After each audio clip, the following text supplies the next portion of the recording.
Rejoindre aujourd'hui. Donc on va laisser un petit peu tout le monde arriver. Mais c'est une première depuis longtemps. On organise ce webinaire en français. Donc je suis ravie de voir parmi les inscrits d'ailleurs quelques noms familiers. Vous êtes évidemment tous les bienvenus. Aujourd'hui, on va parler d'IA et de la manière dont elle peut transformer et accélérer vos processus de recrutement tech. On va voir également comment nous, chez CoderPad, on intègre l'IA dans nos solutions. Le format, ça va être principalement une démonstration puisqu'on est aujourd'hui sur un Demo Day. Donc, je vais commencer par une rapide introduction et on va passer rapidement à du très concret puisque je suis accompagnée aujourd'hui de Loïc Michard, que certains d'entre vous connaissent peut-être. Donc, Loïc est notre CEO France et notre VP Global Operations chez CoderPad. Et il va vous présenter nos dernières innovations liées à l'IA, notamment autour de l'évaluation des compétences des candidats en intelligence artificielle. Avant de démarrer, j'aimerais poser une première question. Donc, on va lancer un petit sondage. Euh, Est-ce que vous pourriez nous partager votre plus gros casse-tête en ce moment sur le recrutement tech, peut-être la raison pour laquelle vous êtes présent aujourd'hui, parmi les options suivantes. Donc, est-ce que c'est trouver la perle rare dans un océan de CV, alors qu'on a de plus en plus de candidatures qui se ressemblent et de CV qui se ressemblent, notamment avec l'essor de l'IA, évidemment. Est-ce que c'est d'évaluer plutôt le raisonnement du candidat et plus uniquement sa capacité à produire du code? Est-ce que ça va être d'identifier les candidats qui utilisent l'IA en cachette pendant les évaluations? Ou est-ce que c'est de réussir à recruter les bons profils avant qu'ils ne signent ailleurs? Donc peut-être de raccourcir vos process de recrutement, de les rendre plus efficaces. Je vais laisser quelques secondes pour voir si... enfin, pour vous laisser voter. Et on voit déjà quelques réponses arriver. Une petite introduction pour ceux qui ne nous connaissent pas encore, parce qu'on a aujourd'hui une audience qui est assez variée. Je sais qu'on a quelques clients fidèles qui sont ici aujourd'hui et quelques personnes qui découvrent peut-être CoderPad et nos solutions. Donc quelques mots de présentation. Donc CoderPad, on est le leader mondial aujourd'hui de l'entretien technique. Notre mission, c'est vraiment d'aider les entreprises innovantes à recruter les meilleurs talents en tech. On a plus de 4000 entreprises qui nous font confiance aujourd'hui, donc, dont évidemment certaines des plus grandes organisations technologiques au monde. On évolue sur ce marché depuis pas mal d'années maintenant, depuis un peu plus d'une dizaine d'années. Et tous les ans, on réalise plus de 3 millions d'évaluations techniques par an. Au-delà des chiffres et des logos, il y a surtout une philosophie très forte chez CoderPad qui nous différencie vraiment. Et ces dernières années, on a vraiment mis l'accent et on s'est vraiment concentré sur le réalisme. Donc créer des environnements qui sont toujours plus proches du quotidien des ingénieurs et des développeurs. Et l'objectif, il est très simple, c'est de permettre à des équipes, que ce soit côté talent acquisition ou engineering manager, d'obtenir le signal le plus pertinent et le plus qualitatif possible lors de vos recrutements techniques.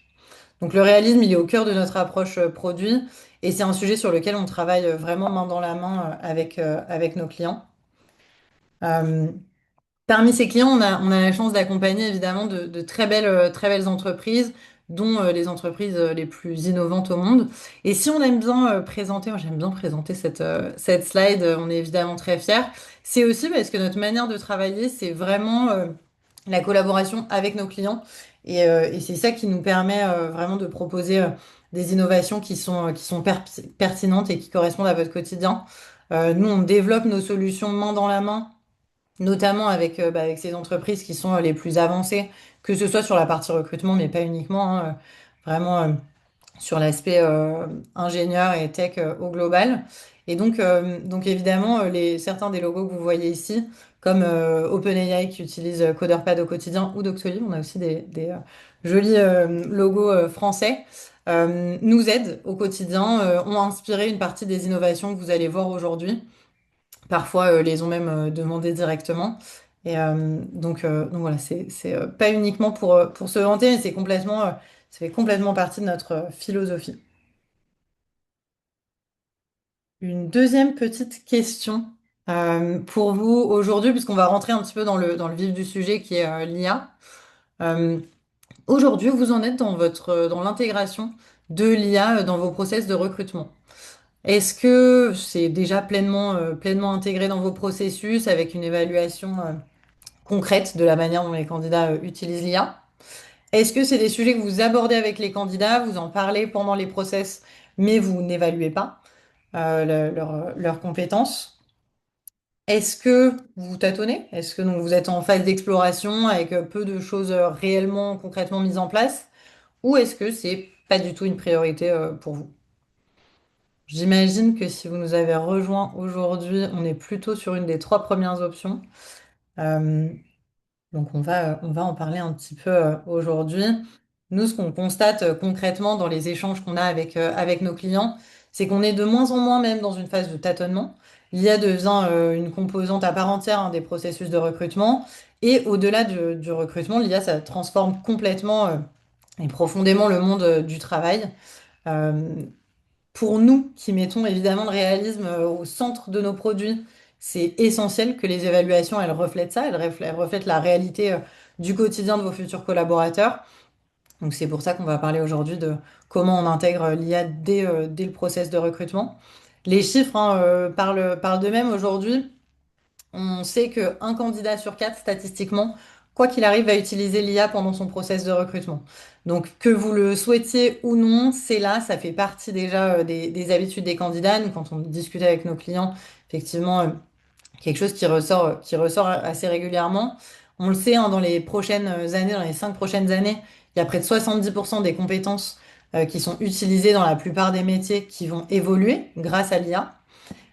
Et les compétences de métiers qui sont exposées à l'IA, elles vont évoluer 66% plus rapidement que celles des métiers qui le sont moins. Donc ça demande énormément évidemment de flexibilité, d'agilité, et cette transformation, elle commence très tôt et elle commence dès le recrutement. Une info un petit peu plus rassurante, mais on sait aujourd'hui que quasiment 90% des dirigeants considèrent que l'IA va plus augmenter les compétences de leurs employés que, euh, que les remplacer. Donc, ce qu'on va vous montrer aujourd'hui, c'est vraiment comment CoderPad concrètement répond à ces enjeux. Puisqu'évidemment, avec cette augmentation de l'utilisation de l'IA, la demande pour les compétences en IA, elle a explosé ces dernières années. Elle devient une composante intégrale de la job description et des compétences qu'on recherche chez un candidat. Donc, Loïc va vous présenter rapidement un petit peu ce que nous, on considère comme le process idéal aujourd'hui de recrutement tech et rentrera ensuite sur la démonstration et vous montrera un petit peu ce qu'on a préparé et ce sur quoi on travaille ces derniers temps. Hop, bonjour à tous. Alors, attends, je vais partager mon écran, Esther. Oui. Ça sera plus simple. Je vais jongler un petit peu hop, entre cette slide et la démo, comme ça on peut se retrouver là où on en est dans le process de recrutement. Donc ça, aujourd'hui, c'est un peu là où on converge en termes de qu'est-ce qu'on conseille à nos clients pour le flow de recrutement aujourd'hui, qui évolue évidemment, puisque ça bouge très vite. C'est ce qu'on a constaté sur les dernières années, la rapidité d'évolution de comment les techs travaillent au quotidien et s'est accéléré de plus en plus. Et donc, d'où l'importance que les outils suivent et d'adapter les flows de recrutement, parce que la façon dont les développeurs travaillent change, donc il faut forcément changer aussi la façon dont on recrute. Et puis aussi l'importance d'avoir un peu du sang neuf, d'amener du sang neuf dans les équipes, des personnes qui vont être des fois plus juniors, mais qui vont vraiment avoir la capacité de travailler avec les outils modernes d'IA. Et du coup d'apporter cette compétence en interne dans les équipes, parce qu'en interne, la conduite du changement peut être compliquée. Donc ça, aujourd'hui, c'est le flow que l'on conseille. Je vais commencer par la droite pour changer un petit peu, parce que en termes de volume, ça va dépendre, ça c'est on va dire le funnel complet si on a des volumes importants de candidats. Mais forcément, en fonction de la typologie, la seniorité et le volume de candidats que vous recrutez, ça peut varier. La partie la plus importante, là où on va vraiment mesurer les vrais signaux et là où on va prendre la décision, c'est la live interview. C'est là où on va rencontrer les candidats en direct avec des recruteurs, des techs, des hiring managers qui vont être avec eux en live et qui vont les voir euh, créer quelque chose, débugger, revoir du code. Là où le réalisme est vraiment critique à amener, puisque là, on veut voir quelqu'un qui travaille comme il travaillerait au quotidien. Donc, ça veut dire faire un vrai projet, avoir la capacité de développer quelque chose de concret, pas juste un test d'algorithmie à l'ancienne. d'avoir la capacité aussi de tester des compétences qui sont de plus en plus attendues. Maintenant que le code s'écrit tout seul avec l'IA, entre guillemets, évidemment, on va beaucoup moins regarder la capacité à écrire du code, mais on va regarder la capacité à designer des systèmes, à faire une architecture d'application et puis de guider l'IA. Donc évidemment, la capacité à interagir avec l'IA, les LLM, avec toutes les différentes variantes qui existent aujourd'hui, est aussi critique ici, puisque c'est comme ça que les développeurs travaillent. Et donc on a envie de voir comment ils interagissent avec l'IA, comment ils itèrent et comment ils transforment ben, une idée en un projet concret. Donc ça, c'est la partie de la interview qui, on va dire, est critique et nécessaire vraiment pour pouvoir détecter les signaux. En amont de ça, donc plus on a du volume, plus on va avoir envie d'automatiser et de tester les signaux déjà en amont pour pouvoir filtrer en fait et pas se retrouver à faire énormément de live interview avec beaucoup de candidats parce que ça coûte très cher puisque c'est des techs, des hiring managers qui vont se voir être en direct avec les candidats. Donc en amont, la partie asynchrone, elle va pas être là vraiment pour trouver le candidat, mais elle va être là pour éliminer le maximum de candidats, filtrer ceux qui matchent les compétences attendues, pour avoir ici un volume limité et à la fois ne pas perdre non plus les bons candidats parce qu'on les a éliminés pour les mauvaises raisons. Donc sur la partie asynchrone, la première étape, ça va être la partie que nous on appelle AI interviewer, intervieweur vidéo. On peut appeler ça pre-screening. C'est la partie où on va pas forcément évaluer des compétences techniques avancées. On va commencer à éliminer dans la masse des candidats les candidats qui vont pas matcher nos critères basiques, soit de culture fit ou de tests de soft skills. On va pouvoir créer quelque chose de personnalisé ici. Et ici, ça peut être aussi très chronophage de la part des équipes plutôt HR, TA, de faire ces interviews, surtout quand le volume est très conséquent. Et par le volume, par le côté chronophage, c'est aussi difficile de garantir la consistance, la régularité entre tous les candidats et finalement le côté juste de l'assessment. Donc ça, c'est ce que je vais vous montrer aussi, qu'est-ce que nous, on propose à ce niveau-là pour automatiser avec l'IA et garder le côté juste qui est très important quand on passe à l'échelle. Et puis ensuite, sur la partie asynchrone, le côté technique du test asynchrone, qui va être dans la même idée que la live interview, d'avoir quelque chose de réaliste, où là aussi, dès le début, on ne veut pas faire un test asynchrone qui va tester les mauvais signaux. Si on fait un test asynchrone sur des compétences très théoriques ou très algorithmiques, et qu'ensuite on attend quelque chose de réaliste, on va peut-être éliminer des candidats à cette étape-là qu'on aurait souhaité garder. Donc, d'où l'idée d'avoir le même flow. Et donc, à ce moment-là, l'idée, c'est aussi de tester des compétences de création de projets, de création d'applications complètes avec l'utilisation de l'IA. Et ce qui est important aussi, c'est de transitionner de plus en plus. Et donc ça, c'est récent et ça, on y va vraiment très fortement. C'est de plus s'intéresser uniquement au travail réalisé. Donc c'est vrai que j'ai pu créer cette application. Peut-être que ça fonctionne, mais c'est comment. Donc, quelle est la qualité du code que j'ai produit? Comment j'ai interagi avec l'IA? Comment j'ai itéré avec l'IA? Est-ce que j'ai juste envoyé un petit prompt et j'ai fait confiance aveuglément? Ou est-ce que j'ai demandé à l'IA de me créer un plan, que j'ai review, et ensuite je me suis lancé dans la création? Et donc, on va pouvoir aussi de manière automatique tester et évaluer c'est comment je suis arrivé au résultat et pas uniquement le résultat qui va permettre toujours de la même manière d'avoir des meilleurs signaux et d'extraire les meilleurs candidats pour ensuite faire la suite du process. Donc je vais vous montrer un petit peu comment on procède chez CoderPad pour les différentes étapes. Comme ça, vous avez une idée un peu de ce qu'on fait en ce moment, des dernières avancées et de ce qu'on conseille, ce avec quoi on a travaillé avec nos clients pour développer les différentes parties. Donc pour commencer, la partie intervieweur vidéo et intervieweur. Là, il y a plusieurs façons de faire. Dans le marché, l'idée, c'est de faire quelque chose qui permet à l'échelle de poser des questions à des candidats, des questions ouvertes avec lesquelles on va pouvoir ensuite automatiquement évaluer la réponse pour pas avoir à manuellement revoir beaucoup de candidats. Dans le marché, vous allez trouver des solutions qui vont être à base de bots IA qui vont poser des questions très variées selon les candidats. Donc, en fonction de ce que le candidat répond, je vais proposer une nouvelle question derrière qui va différer en fonction des candidats. On va aussi retrouver des expériences un petit peu particulières où c'est une IA qui va parler, où on va même des fois voir une personne. Nous, on n'a pas souhaité aller sur ce terrain parce qu'on trouve ça un petit peu bizarre en fait et pas très naturel et finalement une expérience candidat assez faible pour un apport pas très intéressant. Et puis aussi pour des problématiques d'AI Act qui va entrer en vigueur en août. Tout ce qui est recrutement et tout ce qui est assistance de l'IA pour le recrutement est considéré comme à haut risque. Et donc, il faut respecter un certain nombre de règles qui sont pas illogiques hein, pour la plupart, dont le fait justement de pouvoir garantir que les mêmes questions sont posées à tous les candidats et que la façon dont ensuite on auto-évalue les candidats soit basée sur des critères concrets et aussi les mêmes pour tout le monde. Donc nous, ce qu'on a fait, c'est la capacité du coup vous le voyez ici, ça c'est un test de pré-screening à base de vidéos, de questions vidéo. Donc la question, elle va ressembler à ça. J'ai une question simple. Donc, pas besoin d'un bot IA qui l'a dit ou de voir quelqu'un. Bah, je peux lire, je peux la lire. Ensuite, je vais m'enregistrer quand je suis prêt pour répondre à cette question-là. Basé sur ma réponse, on va automatiquement évaluer. Donc, à la fin, vous allez, en tant que recruteur, avoir un rapport qui ressemble à ça, où je vais voir toutes les vidéos de la personne et qui vont être automatiquement évalués, basés aussi à chaque fois sur une rubrique, donc sur des critères clairs qui sont ben, sur chaque catégorie de ce que j'ai envie d'évaluer pour une question donnée.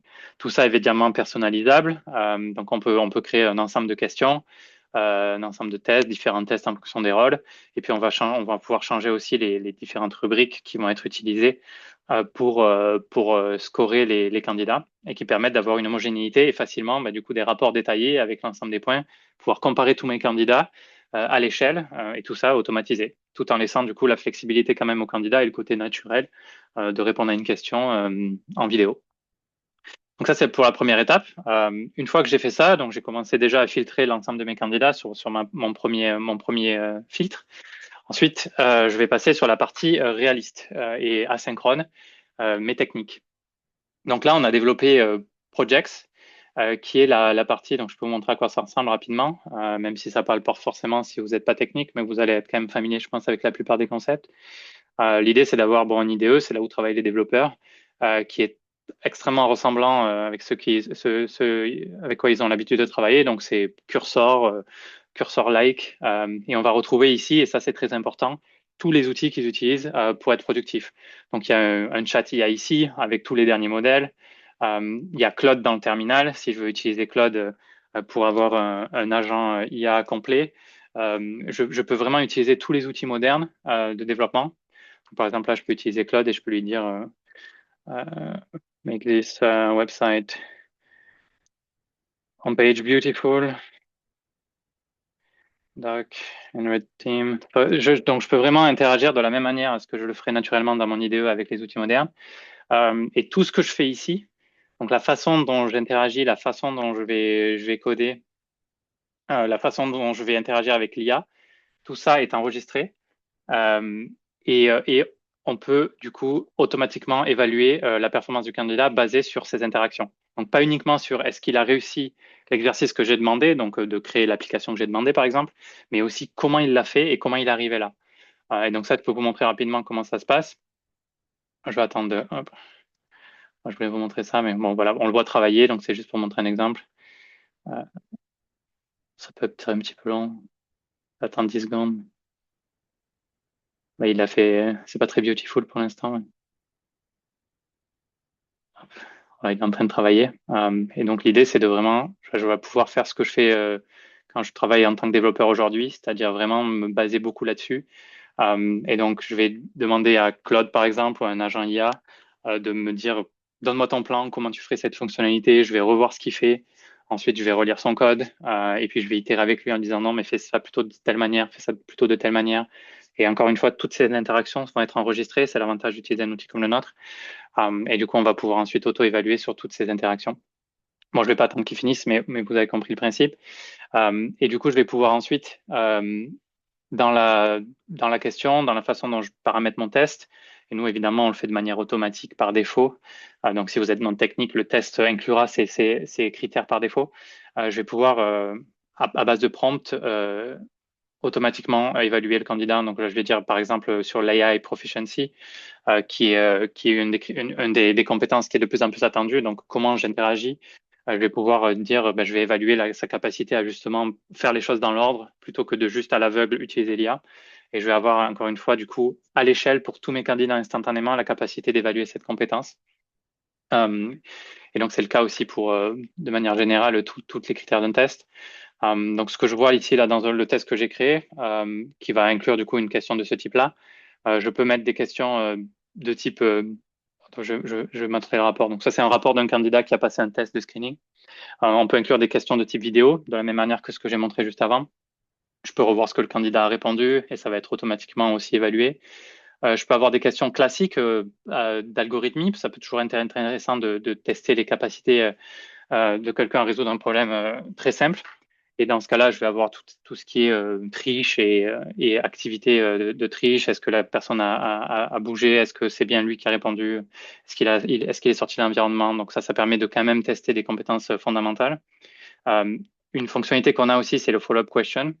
L'idée, c'est de, à partir de là, euh, généré par l'IA, poser une question qui permet d'évaluer est-ce qu'il a bien compris ce qu'il a fait juste avant. Donc c'est OK dans l'idée s'il a utilisé l'IA pour répondre à partir du moment où il a bien compris ce qu'il a fait. Donc on a la capacité aussi de générer ces questions de suivi et de s'assurer que la personne a bien compris. Et ça aussi, tout est auto-évalué aussi par l'IA pour s'assurer que la réponse est correcte. Et puis ensuite, vous avez un rapport comme ça détaillé sur toutes les différentes parties avec la revue par l'IA, est-ce qu'il a réussi ou pas l'évaluation. Et donc, encore une fois, tout ça à l'échelle de tous les candidats va vous permettre, ça c'est ce qu'on est en train de développer, c'est en avant-première, rapidement je partage cet écran. Vous pouvez voir cette capacité-là à avoir le détail de tout ce qui a été effectué. Aussi la possibilité à l'échelle, assistée par l'IA, de comparer tous les candidats entre eux pour des tests qui vont avoir des centaines, des milliers de candidats. Ça permet de plus rapidement extraire ceux qui respectent l'ensemble des critères sans avoir à manuellement revoir l'ensemble des candidats. Donc ça, c'est pour la partie asynchrone. Et comme vous l'avez compris, pour la partie synchrone, ça va être en fait quasiment la même chose. Donc on va retrouver de la même manière les candidats, les recruteurs qui vont se rejoindre sur une même plateforme. L'idée, c'est de tout retrouver au même endroit. Donc je partage un lien, le candidat rejoint, je vais pouvoir enregistrer, prendre des notes. Tous les outils d'IA vont être disponibles de la même manière ici. Donc j'ai Claude ici par exemple, je vais avoir la capacité moi en tant que recruteur aussi de poser des questions à l'IA, de me faire assister pour faire en sorte de respecter toutes les étapes de l'entretien, encore une fois, pour augmenter la cohérence entre tous les entretiens, pour s'assurer que tous les recruteurs respectent le script que j'ai écrit. Et je vais pouvoir avoir la capacité de créer des applications très réalistes, très complexes en tant que candidat et d'itérer avec mon recruteur. Ce qui permet du coup le fait d'avoir une plateforme centralisée et de tout enregistrer pendant l'interview au même endroit. Ensuite, aussi de la même manière, même pour des live interviews, pour l'ensemble des candidats, d'avoir des rapports sur ce qui s'est passé. Donc, si je suis non technique, je vais pouvoir quand même analyser ce qui s'est passé, avoir un compte rendu de ce qui s'est passé dans mes entretiens techniques et de m'assurer aussi, en créant des rubriques, en créant des automatisations, euh, que, euh, les mêmes critères sont évalués entre toutes mes interviews et que la décision finale est prise sur des critères concrets basés sur ce qui s'est dit, sur ce qui s'est fait. Donc là-dessus, j'ai accès à l'intelligence artificielle qui va auto-évaluer les live interviews et faire toutes ces outlines et tout ce qui s'est passé, a accès du coup à ce qui s'est dit, a accès à ce qui s'est écrit et a accès aussi aux interactions avec les différents modèles d'IA que ce soit Claude, que ce soit ChatGPT, tous les modèles récents. Et donc, on va pouvoir baser en fait la prise de décision sur ces critères bien concrets et le faire de manière, encore une fois, à l'échelle sur un très grand volume de candidats. Donc, voilà pour la démo. Hop, je vais te laisser la main, Esther, pour la suite. Oui, bah la Mais suite, c'était l'idée, c'est simplement question. voilà, ouvrir un petit peu la porte à vos questions. Je vais. Hop. Est-ce que... ouais. Il y a une question déjà Oui, alors oui, si tu de veux Emma bien. à laquelle je peux répondre. Oui, ça fait partie aussi, en effet, des fonctionnalités, c'est que le fait que Claude ou les autres modèles soient inclus dans l'IDE, nous aussi, vous payez en partie pour le fait que les candidats puissent utiliser, donc ça fait en effet partie de l'abonnement, donc c'est compris, c'est pas un coût supplémentaire pour que les candidats puissent utiliser Claude. Et on est limité, alors je sais plus le nombre, mais c'est suffisant. On limite en fait par interview un nombre de tokens bien défini, mais c'est largement suffisant pour une interview. Je pourrais partager à Emma en direct le chiffre exact. Mais l'idée aussi, c'est de simplifier et de pas avoir à ce que je partage mon écran, mais en fait, je vais devoir mettre mon propre token ou partager un token avec mon candidat pour qu'il puisse utiliser ces outils-là. Pendant une interview, c'est toujours, ça rajoute de la friction. Là, tout est inclus, je peux lancer et il n'y a pas besoin de partager une clé ou quoi que ce soit.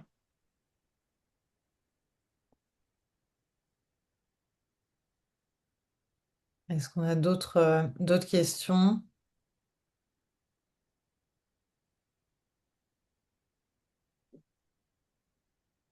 C'est l'idée globalement de notre outil, c'est d'arriver à, que ça soit en phase asynchrone ou synchrone, qui finalement revient à peu près au même, c'est de centraliser tous les outils qu'un développeur utilise, en filtrant quand même ceux qui sont vraiment intéressants pour une même interview, parce que j'ai pas envie non plus d'avoir 15 000 options qui sont pas très intéressantes pour les signaux que j'ai envie de voir. Et que du coup, on puisse aussi enregistrer toute cette data de ce qui se passe pendant l'interview et de comment la personne utilise tous ces outils pour ensuite driver des décisions et le faire à l'échelle avec l'automatisation qui est possible aujourd'hui avec l'IA. Quand on a les bons signaux et qu'ils ont été bien, qu'on a la data initiale pour pouvoir prendre la décision et que derrière on a les bons modèles et les bons prompts pour pouvoir le faire, ça me permet vraiment à l'échelle de finalement réduire le biais et maximiser la cohérence sur la prise de décision et sur quels signaux on a envie de voir sur un flow de recrutement pour sélectionner nos candidats. Super, merci Loïc. N'hésitez pas si vous avez d'autres questions. Et puis évidemment, on est joignable également. N'hésitez pas à nous contacter par la suite si vous avez des questions qui vous viennent après ce webinaire. Mais on était ravis de faire cette première édition en français. J'espère qu'il y en aura d'autres. On était ravis de vous accueillir et je vous souhaite à tous une excellente après-midi s'il n'y a pas de nouvelles questions. Loïc, je ne sais pas si tu veux conclure. Non, bon après-midi à tout le monde. Très bonne Bon conclusion. après-midi.